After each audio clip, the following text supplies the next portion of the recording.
I was working on my laptop in my home office when I heard a knock on the door. I opened it and saw a woman standing there.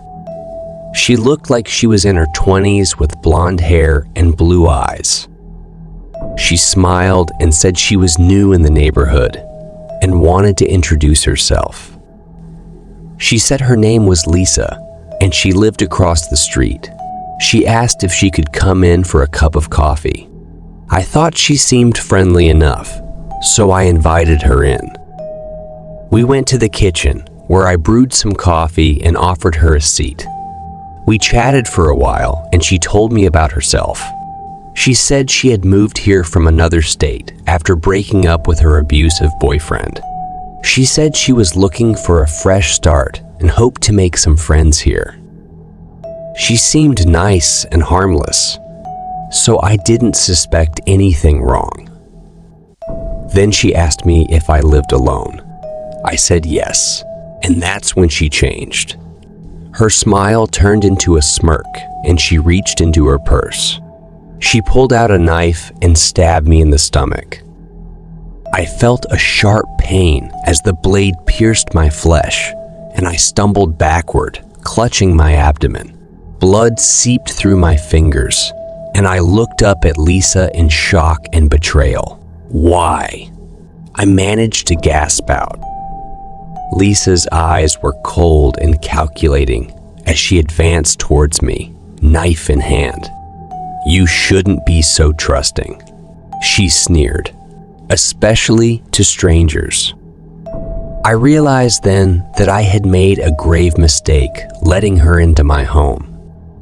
I had to act fast if I wanted to survive. With all the strength I could muster, I kicked out at her, sending her stumbling back. I used that moment to rush to the phone and dial 911.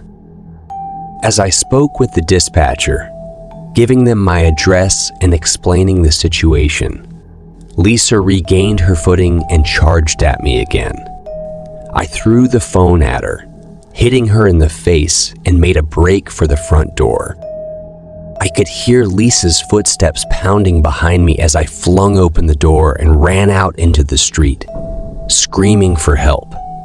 Neighbors began to emerge from their houses, alerted by the commotion. Lisa halted at the threshold, realizing that her cover was blown and escape was necessary. She turned on her heel and fled just as the sound of police sirens filled the air. The next few hours were a blur of paramedics, police officers, and questions. The wound was deep, but not life-threatening, and I was rushed to the hospital for treatment. The police launched a manhunt for Lisa, warning the public about a dangerous individual on the loose. It turned out that Lisa was actually a known con artist and burglar who preyed on single individuals living alone. Her real name was not Lisa, and she had a warrant out for her arrest in 3 states for similar crimes. I learned a hard lesson about trust and safety that day. I was fortunate to survive and tell my tale, vowing never to let my guard down again. The experience left me shaken, but wiser, and I hoped that sharing my story would prevent others from falling victim to such predators lurking behind friendly facades. I was home alone one night, watching TV in the living room. I heard a knock on the door, and I got up to see who it was. I looked through the peephole, and I saw a man wearing a mask and holding a knife. He was trying to force the door open.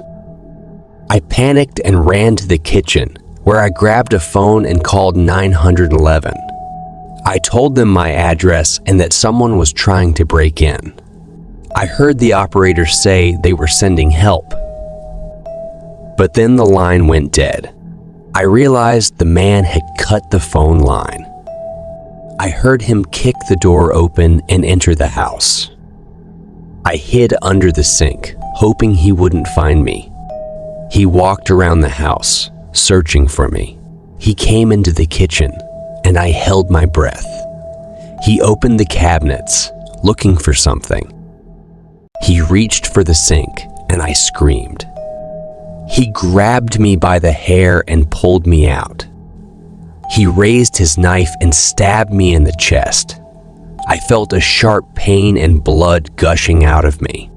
I looked into his eyes and saw no remorse. He smiled and said, "Happy Halloween." He left me there to die and walked out of the house. He didn't know that I had a hidden camera in the kitchen and that it had recorded everything. He didn't know that the police had traced his car and were on their way. He didn't know that he would soon be caught and face justice. But I knew. And that was my last thought before I passed away. I was watching TV in my living room, enjoying a relaxing evening. Suddenly, I heard a loud bang at the front door, as if someone had slammed into it. I got up and looked through the peephole and felt a surge of fear. I saw a man wearing a ski mask and holding a crowbar. He was trying to break in. He was hitting the door with the crowbar, making dents and cracks. He looked angry and determined, and I knew he was dangerous. I ran to the bedroom, where I had a gun in my drawer. I grabbed it and called 911. I told them my address and that someone was trying to break in. I heard the operator say they were sending help, but then the line went dead. I realized the man had cut the phone line. He had planned this attack. He wanted to isolate me and harm me. I heard him smash the door open and enter the house. I locked the bedroom door and hid under the bed, hoping he wouldn't find me. He walked around the house looking for me. He was wearing heavy boots and I could hear his footsteps on the floor. He came into the bedroom and kicked the door open. He searched the closet, the dresser, and the nightstand. He threw my clothes and belongings on the floor, making a mess. He didn't see me under the bed. He was about to leave when he noticed my phone on the floor. He picked it up and saw that I had called 911. He realized I was still in the house. He looked under the bed and saw me. His eyes were cold and cruel. He raised his crowbar and swung it at me. I dodged it and shot him in the chest. He fell to the floor, bleeding and groaning. He dropped his crowbar and clutched his wound. I crawled out of the bed and ran to the front door, where I saw a police car outside.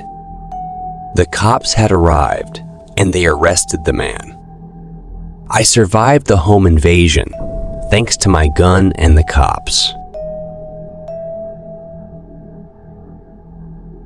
I was sleeping in my bedroom when I heard a loud noise downstairs. It sounded like someone had smashed a window. I got up and grabbed a baseball bat from my closet. I tiptoed down the stairs, trying to be quiet.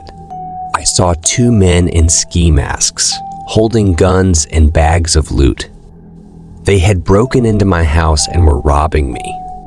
They didn't notice me, as they were busy stuffing their bags with my valuables. I decided to sneak up on them and hit them with the bat. I crept behind one of them and swung the bat at his head. He fell to the floor, unconscious. The other one turned around and saw me. He pointed his gun at me and pulled the trigger. I felt a sharp pain in my chest, and then everything went black.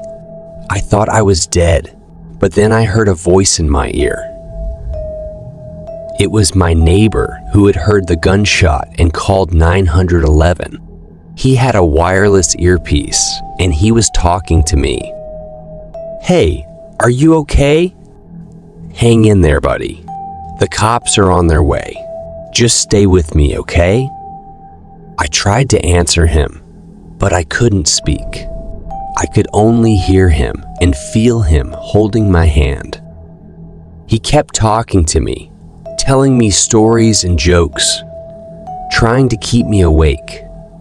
He told me his name was Dave and that he had moved in next door a few months ago. He said he had always wanted to meet me, but never got the chance. He said he was sorry for what happened and that he hoped I would make it. I felt a warmth in my heart and a gratitude for his kindness.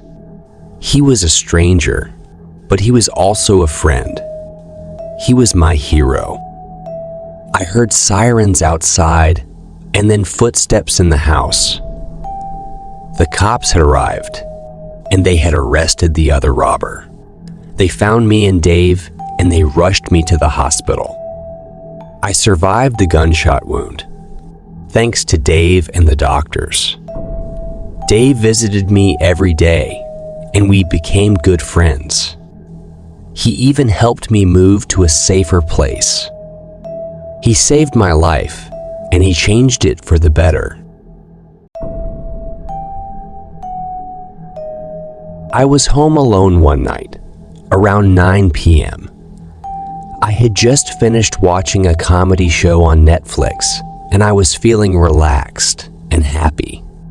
I lived in a nice neighborhood, and the road to my house was well lit and safe. There were plenty of other houses around, and I felt secure. I was about to go to bed when I heard a knock on the door. I thought it was odd, since I wasn't expecting anyone at that hour. I looked through the peephole and saw a man standing outside.